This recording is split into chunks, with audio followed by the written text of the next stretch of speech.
Hello बच्चों, देखो पिछली क्लास तक अपना चैप्टर नंबर 10 कंप्लीट हो चुका था। ठीक है, आज की इस क्लास में अपन बात करेंगे चैप्टर नंबर 9, जिसका नाम है कोऑर्डिनेशन कंपाउंड। कोऑर्डिनेशन कंपाउंड बेटा, कोऑर्डिनेशन कंपाउंड एक बहुत ही ज़्यादा इंटरेस्टिंग चैप्टर है। ठीक है, और एग्जाम के अंदर 4 नंबर का चैप्टर है।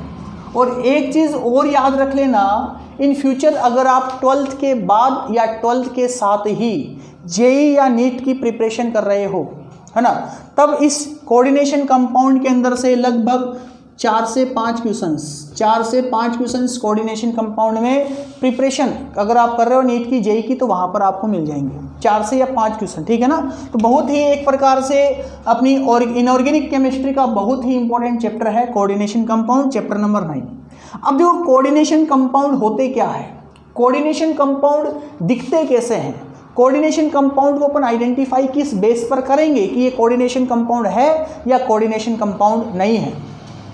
तो देखो, कोऑर्डिनेशन कंपाउंड को समझने से पहले मैं आपको कोऑर्डिनेशन बॉन्ड के बारे में एक बार बता दूं कि कोऑर्डिनेशन बॉन्ड क्या होता है। कोऑर्डिनेशन कंपाउंड को पढ़ने से पहले मैं बात कर लूँ कोऑर्डिनेशन बॉन्ड की। 11th क्लास के अंदर केमिकल बॉन्डिंग चैप्टर नंबर 4 के अंदर आपने कई टाइप्स के बॉन्ड पढ़े होंगे। आपने आयनिक बॉन्ड पढ़ा, आपने कोवलेंट बॉन्ड पढ़ा, आपने कोऑर्डिनेशन बॉन्ड पढ़ा, आपने पोलर कोवलेंट बॉन्ड पढ़ा, नॉन पोलर कोवलेंट बॉन्ड पढ़ा, आपने वान डेर वाल्स फोर्स पढ़ा, आपने एच बॉन्ड पढ़ा। काफ़ी सारे बॉन्ड्स की आपने बातें की थी, आपको पता है बॉन्ड्स क्या होते हैं। फिर भी मैं उन बच्चों के लिए देख रहा हूँ कि जिन बच्चों को पता ही नहीं कि कोऑर्डिनेशन बॉन्ड क्या है, उन बच्चों की तरफ से मैं ये समझाऊंगा कि कोऑर्डिनेशन बॉन्ड क्या है। क्यों? क्योंकि पूरा का पूरा चैप्टर कोऑर्डिनेशन कंपाउंड है, कोऑर्डिनेशन बॉन्ड की बार बार अपन बात करेंगे। तो कोऑर्डिनेशन बॉन्ड क्या है सुनो। दो कोऑर्डिनेशन बॉन्ड के लिए कुछ कंडीशन होती है, जैसे मेरे पास में एक ए है और एक बी है। ठीक है ना, जो ए होता है, ए के पास at least 1 lone pair of electron होता है, मतलब जो ए है वो एलपी रिच होता है या इलेक्ट्रॉन रिच स्पीसीज होती है, इलेक्ट्रॉन रिच स्पीसीज होगा।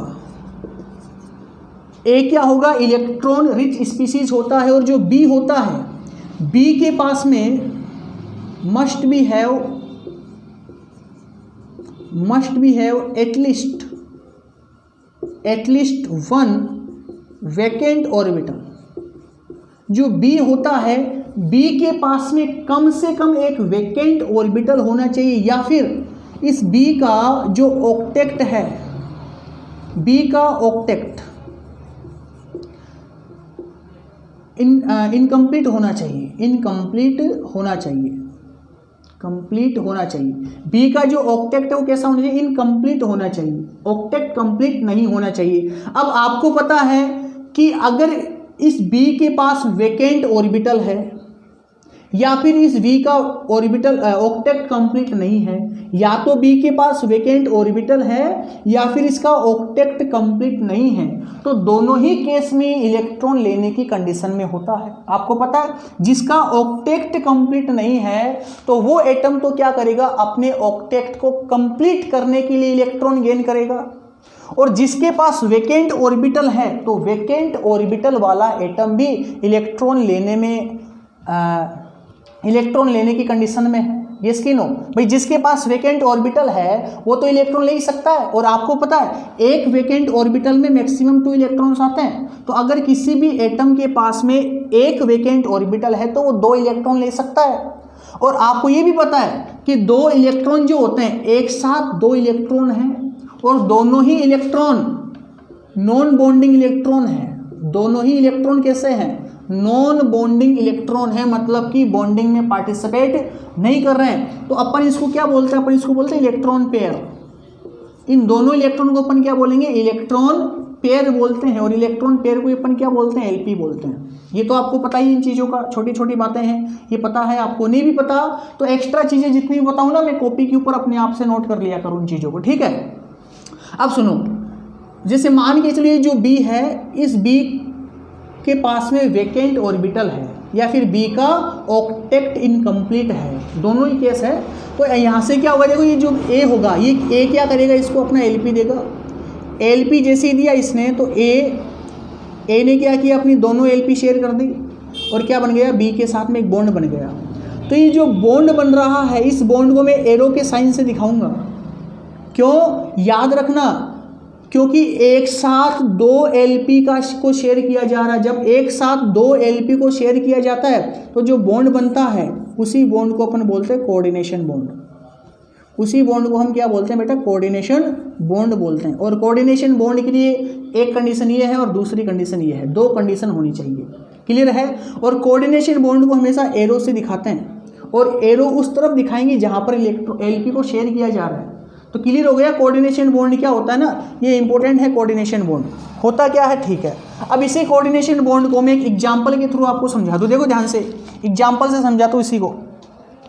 जैसे मान के चलो मेरे पास में NH3 है, अमोनिया, इसको मैं एक एग्जांपल के थ्रू समझा दूँ। अमोनिया है और अमोनिया में जो नाइट्रोजन है इसके पास एलपी होती है, क्योंकि नाइट्रोजन के पास में टोटल 5 इलेक्ट्रॉन होते हैं, जिसमें से 3 इलेक्ट्रॉन तो बॉन्डिंग के होते हैं, 2 इलेक्ट्रॉन नॉन बॉन्डिंग इलेक्ट्रॉन होते हैं जो बॉन्डिंग में पार्टिसिपेट नहीं करते हैं। इन्हीं इलेक्ट्रॉन पेयर को अपन ने बोल दिया एलपी, मतलब कि नाइट्रोजन के पास में क्या है, एलपी है। और एक मेरे पास में कौन है, H+ आयन है। H+ आयन का मतलब इस हाइड्रोजन के पास में कितना इलेक्ट्रॉन है, इसके पास में 0 इलेक्ट्रॉन है। कितना इलेक्ट्रॉन है, 0 इलेक्ट्रॉन है। इस हाइड्रोजन को अपना सेल कंप्लीट करने के लिए कितने इलेक्ट्रॉन चाहिए, आप सबको पता ना, हाइड्रोजन 2 इलेक्ट्रॉन लेकर स्टेबल होता है। क्लियर है ना, तो इसको 2 इलेक्ट्रॉन चाहिए ना। अब देखो क्या होगा, ये नाइट्रोजन क्या करेगा, अपने दोनों इलेक्ट्रॉन इसके साथ शेयर कर देगा। अब शेयर करने पर देखो ये बन रहा है, जैसे ही दोनों इलेक्ट्रॉन को शेयर किया, शेयर करने से ही बन गया ये वाला। तो एक प्रकार से ये बॉन्ड बन गया ऐसा। अभी इसको आप यूं भी दिखा सकते हो, देखो ऐसे भी समझ सकते हो इसको। ये 2 इलेक्ट्रॉन नाइट्रोजन के पास में है और इसके ऊपर पॉजिटिव चार्ज 0 इलेक्ट्रॉन है। तो नाइट्रोजन क्या करेगा, सबसे पहला अपने 1 इलेक्ट्रॉन हाइड्रोजन को देगा और पॉजिटिव चार्ज को खत्म करेगा। कर दिया पॉजिटिव चार्ज खत्म। अब देखो ध्यान से, अब दोनों के बीच में बॉन्ड बन गया। हाइड्रोजन के पास में कितने इलेक्ट्रॉन आ गए, 2 इलेक्ट्रॉन, 1 इलेक्ट्रॉन एक्स्ट्रा भी तो आ रहा है, तो नेगेटिव चार्ज आ गया। और नाइट्रोजन ने क्या किया, अपने दोनों इलेक्ट्रॉन डोनेट नहीं किए, नाइट्रोजन ने दोनों इलेक्ट्रॉनों को शेयर किया है। तो जितना अधिकार हाइड्रोजन का है उतना ही अधिकार नाइट्रोजन का भी होगा। क्लियर होगी मेरी बात। और नाइट्रोजन के पास, नाइट्रोजन ने अपना 1 इलेक्ट्रॉन तो किसको दे दिया, हाइड्रोजन को दे दिया ना, तो नाइट्रोजन के ऊपर चार्ज आएगा पॉजिटिव। तो ये भी एक टाइप का कोऑर्डिनेशन बॉन्ड ही है। दोनों ही क्या है, कोऑर्डिनेशन बॉन्ड ही है, क्योंकि दोनों केस में एलपी को शेयर किया जा रहा है, दोनों ही कोऑर्डिनेशन बॉन्ड है। तो कोऑर्डिनेशन बॉन्ड क्या होता है, मेरे अकॉर्डिंग आपको समझ में आ गया होगा। कोऑर्डिनेशन बॉन्ड में अब आपको किसी भी टाइप प्रकार का कोई भी डाउट नहीं होना चाहिए। क्लियर है कोऑर्डिनेशन बॉन्ड। चलो जल्दी से कोऑर्डिनेशन बॉन्ड को नोट कर लो आप। अब कोऑर्डिनेशन बॉन्ड के बाद में अब अपन अपने चैप्टर पे आते हैं, क्योंकि कोऑर्डिनेशन बॉन्ड को समझाना बहुत ज़्यादा इंपॉर्टेंट था। कोऑर्डिनेशन बॉन्ड को समझाना इंपॉर्टेंट इसलिए था क्योंकि जब अपन को ये नहीं पता चलेगा कि कोऑर्डिनेशन बॉन्ड क्या होता है, फिर कोऑर्डिनेशन कंपाउंड को पढ़ने का कोई मतलब बेटा नहीं है। मैं तो मेरे हिसाब से 0 लेवल पे चलूँगा कि मेरे अकॉर्डिंग आपका लेवल 0 है ना। 11th क्लास में कोई पढ़ाई नहीं हुई, मैं तो ये मानूंगा कि आपका लेवल 0 है। अगर पढ़ाई हुई भी तो आप सब कुछ भूल चुके हो, ठीक है ना। इसलिए मैं 0 से हर एक टॉपिक को उठा के चलूँगा। अब देखो चलते हैं कोऑर्डिनेशन कंपाउंड क्या होता है। कोऑर्डिनेशन कंपाउंड दिखते कैसे हैं, देखना ध्यान से बेटा। कोऑर्डिनेशन कंपाउंड के अंदर आपको एक ब्रैकेट मिलता है। क्या मिलता है, एक ब्रैकेट। इस ब्रैकेट के अंदर जैसे ही आप इंटर करते हो तो इंटर करने पर आपको मेटल मिलेगा। क्या मिलेगा, मेटल। और इस मेटल के साथ में कोई दूसरा एटम, आयन या कोई कंपाउंड जुड़ा होता है जिसको अपन बोलते हैं लिगेंड। इस आयन या एटम के साथ पास में कम से कम एक एलपी दिखाई देगी आपको, और मेटल के पास में एक वैकेंट ऑर्बिटल आपको मिलेगा। क्लियर है।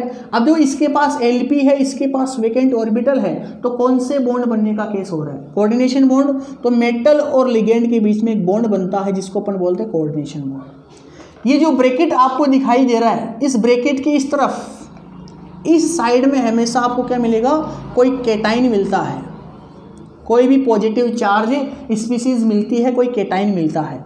और इस तरफ आपको क्या मिलेगा, हमेशा एनाइन मिलता है। कोई भी नेगेटिव चार्ज स्पीशीज मतलब एनाइन मिलेगा। क्लियर है। अब यहाँ पर ये जो आपको ब्रैकेट दिखाई दे रहा है, देखो चलते एक एक स्टेप बाय स्टेप पढ़ेंगे। जो ब्रैकेट आपको दिखाई देता है, इस ब्रैकेट को अपन बोलते हैं कोऑर्डिनेशन एंटिटी। कोऑर्डिनेशन एंटिटी, इसको अपन क्या बोलेंगे, कोऑर्डिनेशन एंटिटी बोलते हैं। क्लियर है। जैसे ही आप इस ब्रैकेट के अंदर एंटर करते हो तब आपको क्या मिलेगा, मेटल मिलता है। और इस मेटल को अपन क्या बोलते हैं, मेटल को बोलते हैं सेंट्रल मेटल एटम बोलते हैं। जो आपको जैसे ही आप इस ब्रैकेट के अंदर घुसोगे, ब्रैकेट के अंदर इंटर करोगे, इंटर करने पर सबसे पहले आपको क्या मिलेगा, मेटल मिलता है, जिसको अपन बोलते हैं सेंट्रल मेटल एटम। और ये जो सेंट्रल मेटल एटम होता है, सेंट्रल मेटल एटम के पास में कम से कम, अच्छा एक और चीज़ बताओ, ये जो सेंट्रल मेटल एटम होगा ये कौन से ब्लॉक से बिलोंग करेगा, याद रखना, ऑलवेज कौन से ब्लॉक से बिलोंग करेगा, always belong from D block. ये जो सेंट्रल मेटल एटम होगा हमेशा कहाँ से बिलोंग करेगा, डी ब्लॉक से बिलोंग करेगा। अब डी ब्लॉक जानते हो ना क्या होता है, जब अपन पीरियोडिक टेबल बनाते हैं, यहाँ पर देखो एस ब्लॉक आता है, फिर बीच में डी ब्लॉक आता है, फिर पी ब्लॉक आने शुरू हो जाते हैं, ऐसे अपन बनाते हैं ना पीरियोडिक टेबल को। तो यहाँ पर ये जो ब्लॉक आता है ये डी ब्लॉक होता है, बीच में जो ब्लॉक आता है वो डी ब्लॉक होता है, और डी ब्लॉक में खूब सारे एलिमेंट भी होते हैं। तो वो एलिमेंट ही यहाँ पर आते हैं, उन्हीं एलिमेंट को अपन बोलते हैं सेंट्रल मेटल एटम। लेकिन उन एलिमेंट की खास बात क्या होती है, उन एलिमेंट की खास बात होती है should be have at least one vacant orbital, कि यहाँ पर डी ब्लॉक से एलिमेंट तो डी ब्लॉक में खूब सारे होते हैं, लेकिन यहाँ पर जो डी ब्लॉक का एलिमेंट आएगा, इस डी ब्लॉक के एलिमेंट के पास में कम से कम एक वेकेंट ऑर्बिटल होना चाहिए। Should be have at least one vacant orbital किसके पास होना चाहिए, डी ब्लॉक के एलिमेंट के पास होना चाहिए। उसी को सेंट्रल मेटल एटम कहेंगे। क्यों, क्योंकि डी ब्लॉक में तो खूब सारे एटम है, जैसे जिंक भी है, लेकिन जिंक सेंट्रल मेटल एटम नहीं होगा। क्यों नहीं होगा, क्योंकि जो जिंक है उसके पास में वेकेंट ऑर्बिटल नहीं है, इसलिए अलग केस आएगा। लेकिन जिंक +2 ले लिया मैंने, जिंक +2 के पास में एक वेकेंट ऑर्बिटल हो सकता है, वो बाद की बात है। लेकिन अगर मैं जिंक की बात करूँ, केवल जिंक की बात कर रहा हूँ, तो इसका इलेक्ट्रॉनिक कॉन्फ़िगरेशन क्या होता है, 3d10 4s2 होता है। तो इसके पास में कोई भी वेकेंट डी ऑर्बिटल नहीं है ना। तो अब जिंक कभी भी सेंट्रल मेटल एटम नहीं हो सकता, क्योंकि सेंट्रल मेटल एटम के पास में कम से कम एक वेकेंट ऑर्बिटल होना चाहिए। ये पहचान करने का तरीका है सेंट्रल मेटल एटम को। अब मैंने आपको बता रखा है, जिसके पास वेकेंट ऑर्बिटल होगा वो क्या करेगा, वेकेंट ऑर्बिटल वाला क्या करता है, वेकेंट ऑर्बिटल वाला एटम एलपी को गेन करता है, करता कि नहीं करता। तो ये जो सेंट्रल मेटल एटम है ये डी ब्लॉक से बिलोंग कर रहा है, और इसके पास में वेकेंट डी ऑर्बिटल है। अब वेकेंट डी ऑर्बिटल है तो एलपी को गेन करेगा, तो ये किसकी तरह बिहेव करेगा, ये एलपी गेनर की तरह बिहेव करता है। एलपी गेनर होता है। और जो एलपी को गेन करता है, जो एलपी को गेन करेगा वो लुईस के अकॉर्डिंग कौन होता है, लुईस एसिड होता है। तो यहाँ पर सेंट्रल मेटल एटम किसकी तरह बिहेव करेगा, लुईस एसिड की तरह बिहेव करता है। क्यों, क्योंकि एलपी लेने वाला, एलपी एक्सेप्ट करने वाला, एलपी गेन करने वाला कौन होता है, लुईस एसिड होता है। तो सेंट्रल मेटल एटम की इतनी खास बात होती है। दिख रहा है सबको नीचे तक का, हाँ ठीक है। वापिस सुन लेना, ब्रैकेट के अंदर जो एलिमेंट होगा, जो एटम होगा, वो उसको बोलते हैं central metal atom. Central metal atom भाई पीरियोडिक टेबल में कहाँ से आएगा, इस डी ब्लॉक से आएगा। तो central metal atom always belong from D block से बिलोंग करेगा। और सेंट्रल मेटल एटम की पहचान, क्योंकि भाई डी ब्लॉक में भी खूब सारे एलिमेंट है, तो कौन सा सेंट्रल मेटल एटम होगा, जिसके पास में कम से कम एक वेकेंट ऑर्बिटल होगा, वो सेंट्रल मेटल एटम होता है। और सेंट्रल मेटल एटम के पास में वेकेंट ऑर्बिटल है तो इलेक्ट्रॉन गेन करेगा, तो इसको बोल दिया मैंने इलेक्ट्रॉन गेनर। और इलेक्ट्रॉन गेन करने वाला कौन है? लुईस एसिड है। इलेक्ट्रॉन गेन करने वाला, एलपी गेन करने वाला कौन है? लुईस एसिड है। तो ये किसकी तरह बिहेव कर रहा है? Central metal atom Lewis acid की तरह बिहेव करेगा। क्लियर है ना? आगे चलो। अच्छा, ये जो लिगेंड है ना, लिगेंड यहाँ पर मैंने लिख दिया एक्स। लिगेंड का कोई भी नंबर हो सकता है, 5 लिगेंड भी हो सकते हैं, 10 लिगेंड भी हो सकते हैं, लिगेंड कितने भी हो सकते हैं। ठीक है, अब देखो मेटल के साथ में जो दूसरा एटम जुड़ा होता है, मेटल के साथ में जो दूसरा एटम जुड़ा होगा उसको हम बोलते हैं लिगेंड। क्या बोलेंगे बेटा? लिगेंड बोलते हैं। लिगेंड की खास बात क्या है? लिगेंड की खास बात यह है कि शुड बी हैव, इसके पास कम से कम एक एलपी होनी चाहिए। तो इसके पास क्या होना चाहिए? Should be have at least 1 lone pair of electron. मतलब कि जो लिगेंड है, लिगेंड के पास कम से कम क्या होना चाहिए? एक लोन पेयर ऑफ इलेक्ट्रॉन होना चाहिए। और आपको पता है जिसके पास भी लोन पेयर ऑफ इलेक्ट्रॉन है और सामने वाले के पास वेकेंट ऑर्बिटल है तो ये क्या कर देगा? अपनी एलपी डोनेट कर देगा। तो इसको अपन बोलते हैं LP donor. LP donor species बोलते हैं इसको। अपन क्या बोलेंगे? एलपी डोनर स्पीसीज बोलेंगे। अगली चीज, जो एलपी को डोनेट करता है, एलपी डोनर क्या कहलाएगा? अगर एलपी एक्सेप्टर लुईस एसिड कहला रहा है तो एलपी डोनर क्या कहलाएगा? लुईस बेस कहलाएगा। तो ये जो किसकी तरह बिहेव करेगा? लुईस बेस की तरह बिहेव करेगा। और ये जो लिगेंड होता है, इस लिगेंड के ऊपर कोई भी चार्ज हो सकता है। तो लिगेंड आर नेगेटिव भी हो सकता है, लिगेंड पॉजिटिव भी हो सकता है और लिगेंड न्यूट्रल भी हो सकता है। लिगेंड के ऊपर कोई भी चार्ज आ सकता है। क्लियर है ना? अगली चीज़ देखो, लिगेंड के पास में कुछ नंबर भी हो सकते हैं, 5 लिगेंड 10 नंबर। तो एक्स क्या हो गया? एक्स हो गया नंबर ऑफ लिगेंड। कई बार इसको कोऑर्डिनेशन नंबर भी बोलते हैं। नंबर ऑफ लिगेंड को कोऑर्डिनेशन नंबर भी बोलते हैं, लेकिन वो गलत है। ठीक है ना? एक्स यहाँ पर क्या हो गया? नंबर ऑफ लिगेंड हो गया। एक्स का मतलब क्या हो गया? Number of ligand. क्लियर है ना? अगली चीज़ देखो, अब ये जो कॉम्प्लेक्स के बाहर जो भी केटाइन या एनाइन पड़े हुए हैं, है ना, जहाँ पर भी कॉम्प्लेक्स के बाहर केटाइन और एनाइन आते हैं, इस जगह को अपन क्या बोलते हैं? Ionisation entity. आयोनाइजेशन एंटिटी बोलते हैं। जहाँ पर आयन प्रेजेंट होते हैं वो क्या कहलाएंगे? आयोनाइजेशन एंटिटी कहलाएंगे। और मेटल और लिगेंड के बीच में क्या है? कौन सा बॉन्ड बन रहा है? Coordination bond. तो ये क्या हो गया? कोऑर्डिनेशन। ये क्या हो गया? कोऑर्डिनेशन बॉन्ड हो गया। ठीक है। और मेटल के पास में क्या होना चाहिए? ये क्या है? Vacant orbital. तो ये हो गया वेकेंट ऑर्बिटल हो गया। और ये क्या हो गई? एलपी हो गई। यहाँ लिख दूँ मैं, ये हो गई एलपी। तो ये पूरा खेल ऐसा होता है, एक कोऑर्डिनेशन कंपाउंड इस प्रकार का दिखाई देता है। सब कुछ मैंने आपको डिटेल में समझा दिया कि कोऑर्डिनेशन कंपाउंड में क्या क्या चीज़ें होनी चाहिए। क्लियर है ना? चलो जल्दी से नोट कर लो इसको, कोऑर्डिनेशन कंपाउंड को। क्लियर हो गया कोऑर्डिनेशन कंपाउंड? चलो आगे चलते हैं। कोऑर्डिनेशन बॉन्ड भी पढ़ा दिया, कोऑर्डिनेशन कंपाउंड क्या होता है वो भी क्लियर हो गया। अब अपन चैप्टर की शुरुआत करते हैं। देखो चैप्टर की शुरुआत होती है कंपाउंड से, फिर अपन धीरे धीरे पहुंचेंगे कोऑर्डिनेशन कंपाउंड पर। ठीक है ना? तो आप हेडिंग लगाओ कंपाउंड। नोट्स आपको प्रोवाइड मैंने करवा दिया, तो मैं डायरेक्ट समझाऊंगा चीज़ों को। देखो कंपाउंड बेसिकली 2 टाइप्स के होते हैं। अगर मैं कोऑर्डिनेशन के बेस पर बात करूँ तो कंपाउंड 2 टाइप के होते हैं। एक कंपाउंड कौन सा होगा? Simple salt. एक तो होता है सिंपल सोल्ट, और एक कौन सा होगा? एक होता है एडिशनल कंपाउंड। Additional compound.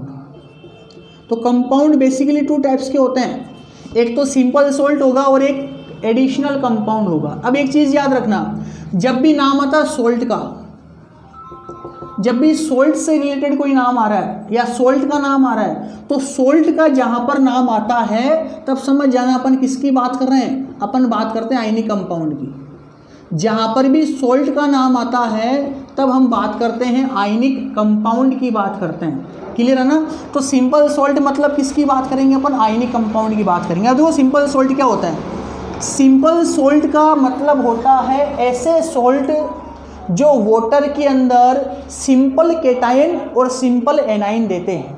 फिर सुन लेना मैंने क्या बोला, सिंपल सॉल्ट ऐसे सॉल्ट को कहते हैं जो वाटर के अंदर सिंपल केटाइन और सिंपल एनाइन देते हैं। अब देखो एग्जांपल करते हैं और याद रखना,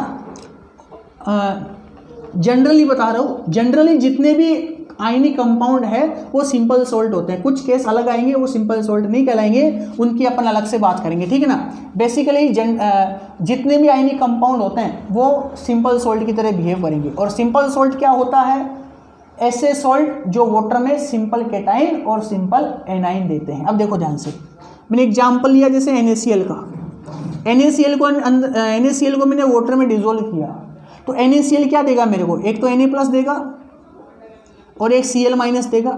तो सिंपल केटाइन और सिंपल एनाइन दे रहा कि नहीं दे रहा, NaCl कौन हो गया, सिंपल सॉल्ट हो गया।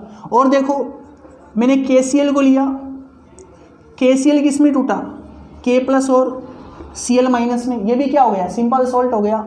और देखो मैंने MgCl2 लिया, MgCl2 भी किस में टूटेगा, सिंपल केटाइन मतलब Mg+2 और सिंपल एनाइन मतलब 2Cl-। और देखो मैंने FeSO4 लिया, FeSO4 भी किस में टूटेगा, Fe+2 और SO4-2 में टूटेगा। और देख लो मैंने NH4 का होल ट्वाइस SO4 लिया, अमोनियम सल्फेट लिया, अमोनियम सल्फेट भी किस में टूटेगा, दो तो NH4+ में और दो और एक SO4-2 में टूटेगा। तो देखो यहाँ पर जितने भी मैंने एग्जाम्पल दिखाए आपको, क्या इन सभी एग्जाम्पल में cation A9 cation A9 cation A9 cation A9 और केटाइन और एनाइन बन रहा कि नहीं बन रहा, सारे के सारे सिंपल रूप से केटाइन और सिंपल एनाइन दे रहे हैं। तो ऐसे कंपाउंड जो वाटर में डिजोल्व होकर सिंपल केटाइन और सिंपल एनाइन देते हैं वो क्या कहलाएंगे, सिंपल सॉल्ट कहलाएंगे। और याद रखना सारे के सारे कंपाउंड आयनिक कंपाउंड जो होते हैं, all ionic compound are basically all ionic compound are simple cation give simple cation and simple anion in aqueous form, ठीक है ना। तो सिंपल सॉल्ट क्लियर हो गया। सिंपल सॉल्ट जितने भी सॉल्ट आते हैं मतलब जितने भी आयनिक कंपाउंड आते हैं वो सारे के सारे सिंपल सॉल्ट ही कहलाएंगे। क्यों, ये सिंपल आयन और सिंपल केटाइन और सिंपल एनाइन देते हैं, क्लियर है ना। अब देखो अपन बात करते हैं एडिशनल कंपाउंड की। एडिशनल कंपाउंड का मतलब क्या होता है, एडिशनल कंपाउंड किससे मिलकर बनता है, इट इज़, मैं लिख दूँ थोड़ा सा, इट इज़ फॉर्म्ड फ्रॉम 2 और more than 2 or more than 2 simple salt। Additional compound का मतलब होता है ऐसे कंपाउंड जो 2 या 2 से ज़्यादा सिंपल सॉल्ट से मिलकर बने होते हैं, क्या कहलाएंगे, एडिशनल कंपाउंड कहलाएंगे, क्लियर है ना। अब जो एग्जांपल करते हैं अपन इसका, जैसे मैंने एक तो लिया KCl, potassium chloride simple salt है ना, K+ और Cl- में टूटेगा। एक मैंने लिया MgCl2, ये भी क्या है, सिंपल सॉल्ट है, Mg+2 2Cl- में टूटेगा। इन दोनों को मैंने डिजोल्व कर दिया, किसमें 6H2O में डिजोल्व कर दिया। और फिर जैसे इसको घोलकर डिजोल्व कर इसको मैंने गर्म किया, गर्म करने पर मेरे पास में एक सॉलिड क्रिस्टल बनता है। क्या बनेगा, सॉलिड क्रिस्टल बनता है। वो ऐसा होता है, देखो KCl.MgCl2.6H2O, KCl या सिंपल सॉल्ट है, सिंपल सॉल्ट, MgCl2 भी सिंपल सॉल्ट है, दोनों को मिक्स किया, मिक्स करने पर सॉलिड बना, क्या बना, KCl.MgCl2.6H2O। इस सॉलिड का नाम होता है कर्नेलाइट, इसको अपन क्या बोलते हैं, कर्नेलाइट बोलते हैं और इम्पोर्टेंट है। क्वेश्चन पूछा जाता है एग्जाम में डायरेक्ट कि what is the formula of carnallite, carnallite का फॉर्मूला इंपॉर्टेंट है, कैसे बना, क्लियर हो गया। अब मैं आपसे पूछूं कि कर्नेलाइट सिंपल सॉल्ट है कि एडिशनल कंपाउंड है, सिंपल सॉल्ट तो नहीं है, क्यों? क्योंकि एडिशनल कंपाउंड है। क्यों है? क्योंकि एक दो सिंपल सोल्ट से मिलकर बना हुआ है, एक तो KCl और एक MgCl2, और दो या दो से ज़्यादा सिंपल सोल्ट से मिलकर जो कंपाउंड बनता है उसी को एडिशनल कंपाउंड कहते हैं। और देखो एग्जाम्पल करते हैं। मेरे पास में आया FeSO4 प्लस NH4 का whole twice SO4 plus 6H2O, ये मेरे पास में आया। फेरस सल्फेट है और अमोनियम सल्फेट, ये तो क्या हो गया, फेरस सल्फेट। और आपको पता है फेरस सल्फेट क्या है, सिंपल सॉल्ट है, और ये क्या है, अमोनियम सल्फेट। अमोनियम सल्फेट और अमोनियम सल्फेट भी क्या है, सिंपल सॉल्ट है। इन दोनों को मैंने मिक्स करके गर्म किया, क्या बनेगा देखो ध्यान से, FeSO4 डॉट NH4 का whole twice SO4 dot 6H2O। इसका फेमस नाम होता है मोहर सॉल्ट। इसको अपन क्या बोलते हैं, मोहर सॉल्ट बोलते हैं। और मोहर दिख रहा ना सबको, देख लो मैं एक बार, बोर्ड के नीचे दिख रहा है। इसको अपन क्या बोलते हैं, मोहर सॉल्ट बोलते हैं। और मोहर सॉल्ट का कलर कैसा होता है, लाइट ग्रीन, को लाइट ग्रीन कलर का होता है। किस कारण होता है लाइट ग्रीन कलर का, Fe+2 आयन के कारण। Fe+2 आयन के कारण इसका कलर कैसा हो गया, लाइट ग्रीन। ये भी क्या है, एडिशनल कंपाउंड है, दो सिंपल सोल्ट से मिलकर बन रहा है। क्लियर है ना, दो सिंपल सोल्ट से मिलकर बन रहा है। ठीक है, देखो दो एक एग्जाम्पल और करते हैं। और देखो एग्जाम्पल इसका, जैसे मैंने एक एग्जाम्पल ये लिया, इसी का एग्जाम्पल ले रहा हूँ नेक्स्ट में। जैसे मैंने ये लिया, जैसे एग्जाम्पल लिया मैंने K2SO4 पोटेशियम सल्फेट लिया, एक मैंने लिया Al2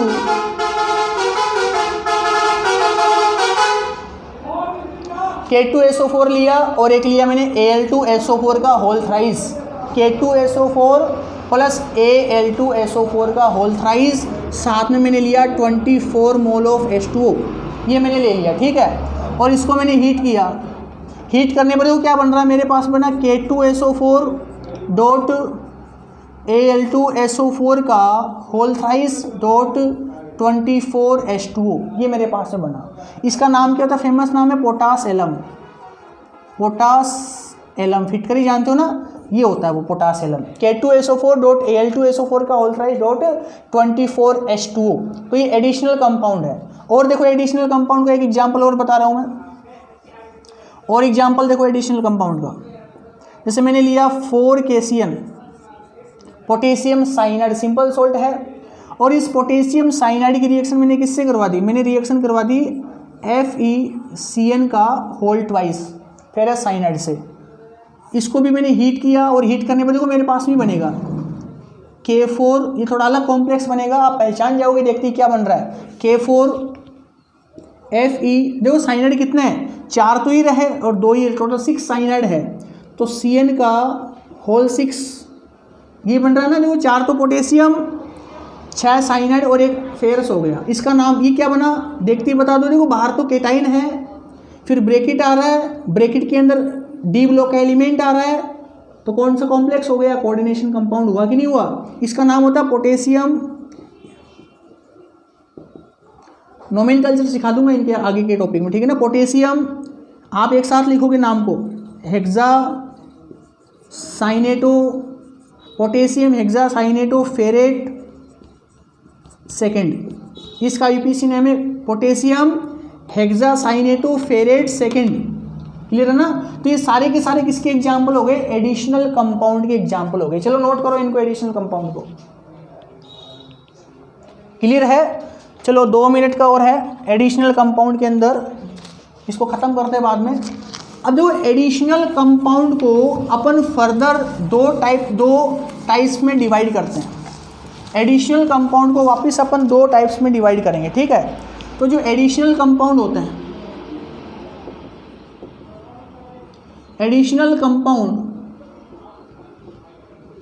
2 टाइप्स के होते हैं, 2 टाइप्स के होते हैं। एक तो कौन सा होता है, डबल सॉल्ट, एक तो कौन सा होगा, डबल सॉल्ट कंपाउंड होता है। और एक कौन सा होता है, डबल सॉल्ट के बाद में एक कौन सा होगा, एक होता है complex compound. Double salt compound और कॉम्प्लेक्स कंपाउंड। अभी डबल सोल्ट कंपाउंड किसको बोलते हैं और कॉम्प्लेक्स कंपाउंड किसको बोलते हैं, है ना, इनकी चर्चा अपन कल की क्लास में करेंगे कि कॉम्प्लेक्स कंपाउंड क्या होता है, डबल सोल्ट कंपाउंड क्या होता है। उससे पहले याद रख लेना कि आज मैंने जितना कुछ पढ़ा दिया आपको वो आपके फेयर नोट्स के अंदर कंप्लीट एज इट इज़ कर लेना, क्योंकि मैंने आपको नोट्स प्रोवाइड करवा दिए हैं, ठीक है। और जितना आज पढ़ा दिया वो कल तक आपके कंप्लीट याद हो जाना चाहिए, एक एक चीज़ें आपको याद हो जानी चाहिए, ठीक है ना।